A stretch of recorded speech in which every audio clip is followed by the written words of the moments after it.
Starfield mod support isn't just lacking because they have not yet rolled out the tools and the support that they promised, but the modding community is having some difficulty with the game given so much that hasn't been patched. There are bugs and things that the community patch is sort of waiting to see. Maybe Bethesda will patch them or not. Apparently, according to the group fixing Bethesda bugs, says this has been much tougher than they initially thought. And I want to comb through an interview with Eurogamer, and I want to highlight some things for you from this interview. They are working on what is being dubbed the Starfield community patch, and they want this to be open source. They would like this to be something that is not controlled just by a few people, and they sort of have a vision that the patch and this update needs to be community owned. They want it to be free and focused on serving the community, which I find to be very admirable. I've always thought the modding community for any game was impressive, that just out of their passion or desire to help a game or improve a game, that they just sort of throw in their time and their energy to do cool updates or just to fix things in general. Now, Nexus is involved, but they cannot claim any ownership of the mod or the patch. They're setting it up that way intentionally, and they do not want this to be something where further on down the line they could suddenly claim ownership of it or, take it or something of that nature. And they share their thoughts on the idea of what's it like to sort of maybe polish the game in certain respects instead of Bethesda polishing the game and pushing out these quality of life updates that are needed. And the current lack of mod support and tools, there has not really been an update in that regard. Apparently that has been promised to be coming next year. Now, these are all just highlights from the interview that we're going to look at.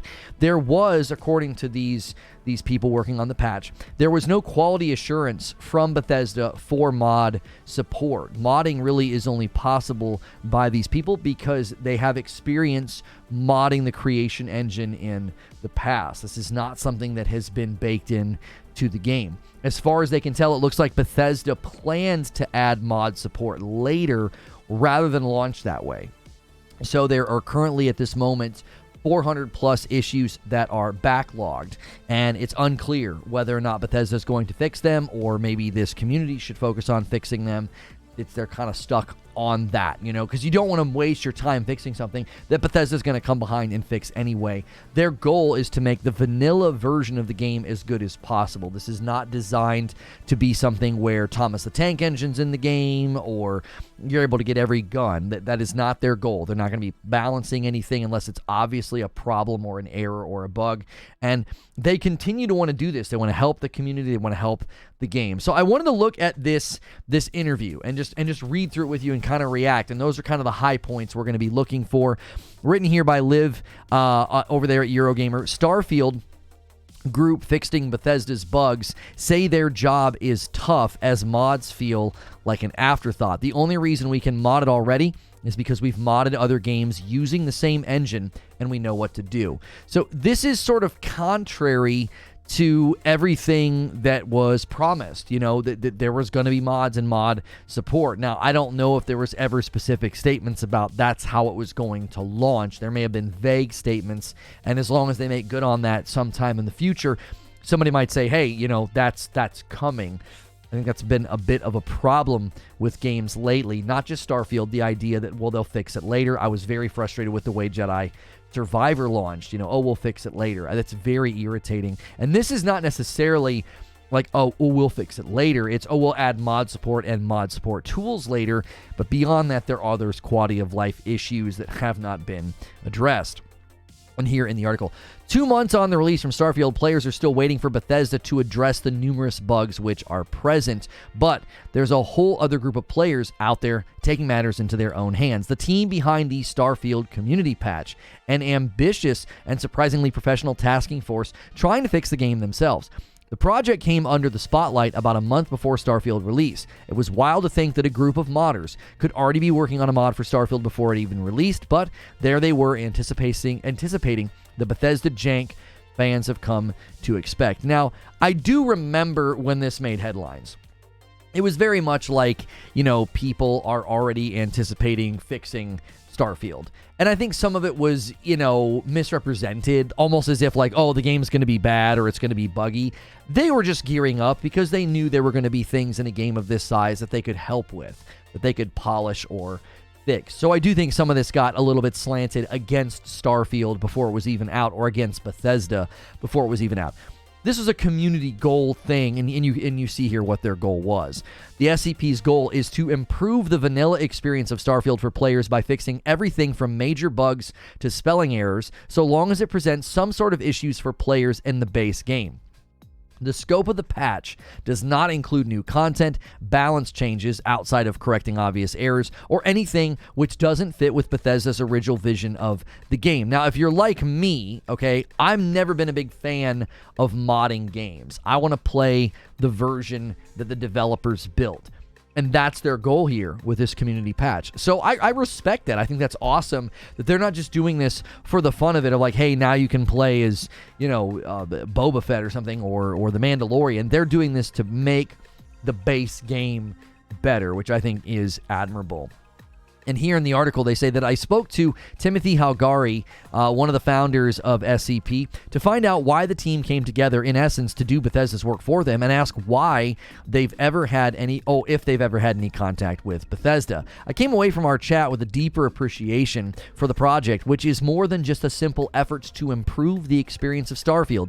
It's a collaborative effort between several modders and players to create a truly community-owned open source project which with standard practices of software development in place. So this is not just like some, hey, we're doing this, for fun, and if you want it, you can take it. Like, they want this to be managed in a way where there's source control on GitHub, and they want it to be available to the public and to the community. So if you can download it at any point in time and then start doing what you want with it. And they go into those details here.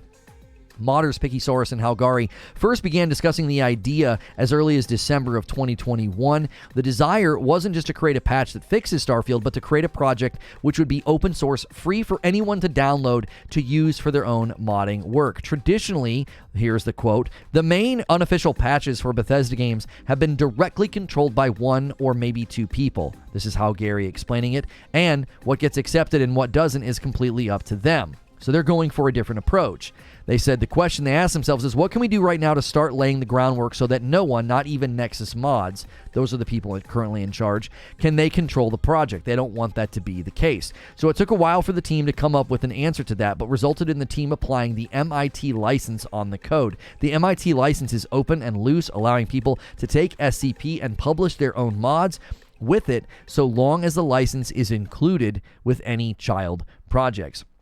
So they're setting this up to have elasticity long term, not something that they would be able to rug pull or control themselves or dictate what can and can't be done with it, right? And they have a large task ahead of them. From there, the number of people contributing to the project has grown, but the team remains dedicated to keeping the patch small and self-contained in its early stages. Quote, we want this patch to be community owned, and we're going to get a jump on it first, and we're going to get our name out and get everything set up so that this will be free this time. We're trying to keep it focused, have good tools for people, and try to serve the community. So that's the ultimate goal here, which I think probably adds to some of the frustration about the lack of support from Bethesda, right? The fact that there has been difficulty with the lack of tools and lack of support, that's, allegedly coming later. And they do talk about here how they have it hosted on GitHub, and they wanted to drive practices that would basically protect everything. It says here, to put these kinds of practices into a community modding project comes from years of experience in software development. So Nogog works in finance, development, I'm told, while Pickysaurus and Halgari both work for Nexus Mods. Halgari didn't work for Nexus Mods before SCP was first conceived of, he clarifies, but the response from the company to SCP has been supportive. Nexus is happy for Halgari to be involved with the project as long as what I'm building on the patch isn't actively hurting the company. I think people are concerned that having a couple of people that work for Nexus working on the patch might be a conflict of interest. So they reveal here, they stress the licensing was put in place to stop anyone from taking sole ownership of the code, not Nexus, not even Halgari and his fellow modders who've built the foundations of SCP. So if anybody's concerned they're going to take advantage or something like that, that's not the goal here. The goal is to serve the community. But what they're running into is the growing backlog, okay? Its ever-increasing issue backlog is to be expected due to the sheer size of Starfield and how Gary thinks it'll be around for years. At this point, I have to ask the question most people probably want to ask the team. How does it feel to do Bethesda, what Bethesda hasn't done, right, in polishing Starfield? And remarkably kind of positive, how Gary says, I don't see it as a problem. Some people are like, Bethesda is sloppy or whatever, but I've done software development for long enough that there are some times where you just say it's going to take too long to fix that, and we don't make money off of it, so you don't bother. So the perspective there is that a lot of this isn't happening because there's no money behind it, right? It's going to take too long. And that is the ultimate question for a game like Starfield. Is Bethesda ever going to see this as a game that they want to invest in fixing these issues? Like, are they ever going to be doing that? And that's when they sort of get on the subject of the fact that for the modding community, there really hasn't been that support. There wasn't even quality assurance in there. And they get on that in this section here. What's more frustrating for those working on SCP and the wider Starfield modding community is how difficult it is to work with Starfield's code without official modding tools and support. This isn't helped by the delayed mod tools from Bethesda, which the company says are coming at some point next year. And they get into what went into other modding projects, but then this is when I think it becomes evident that the modding capabilities in the game engine, if you listen to what they say here, it says, is evident from analyzing both data structures in the provided module files and from decompiling game code and modding capabilities were not a consideration in the development of the game engine up to now, okay? So this is where they're kind of frustrated. It's like, you didn't even really build it for that. Like, this is going to be coming later. This can be inferred from the fact that there has been no quality assurance testing of modding functionality from Bethesda, as various current engine bugs that appear in the context of using mods would have been obvious showstoppers.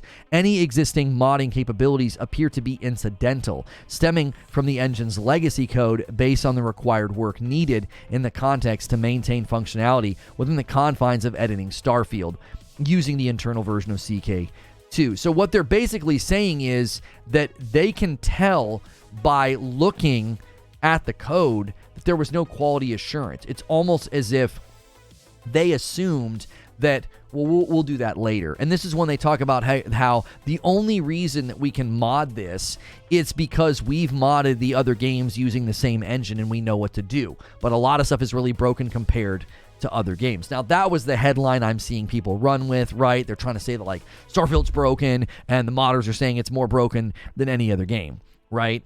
And this is not a surprise to them, actually, because previously a community content manager at Bethesda said that modding was sort of dead last on priority. And it's kind of hard to fault a company for this, right? Is this the primary goal when shipping a project? And they mentioned the fact that it had to do with what we dub the sickie, the pre-pandemic, the area, the time where people couldn't come to work. So they said here, Starfield Modding Discord was where this happened.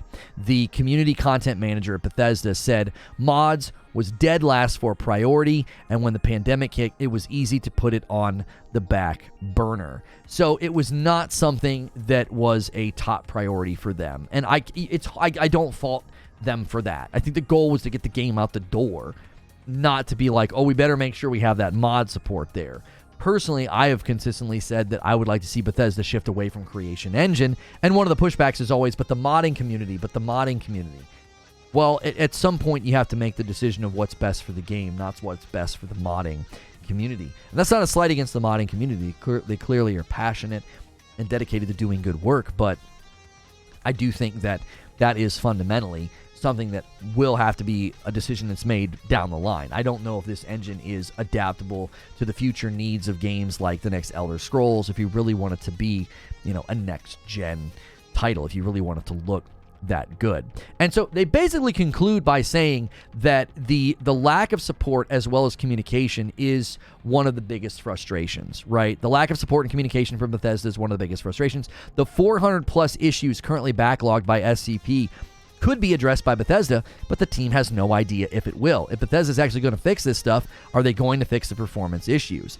So that's kind of where I want to end the video, because This is always going to be the challenge for the modders. Number one, the lack of tools, the lack of quality assurance from Bethesda. They didn't launch this game in a state where it's set up for the modding community. But then you just don't know if those 400-plus issues are going to be addressed officially by Bethesda. Are they wasting their time tweaking and adjusting and polishing things that I actually feel Bethesda should have done before launch? I don't think that you should be leaning into the meme that the modders will fix it, and that's what this kind of feels like. But they're not even leaning into the meme that the modders will fix it because they didn't even have the tools ready. They didn't even do the quality assurance. So if you were looking for the modding community to land some good, quality of life adjustments and improvements to Starfield, you might have to wait a little bit longer. And I would love to know what you think in a comment below, or you can roll over into a members-only debrief after this video is over. So you can hit the join button and become a member. If you don't do memberships on YouTube or you're not quite sure you want to do one yet, that's totally fine. Hit that like button, hit subscribe and the bell button so I can see you in the next video.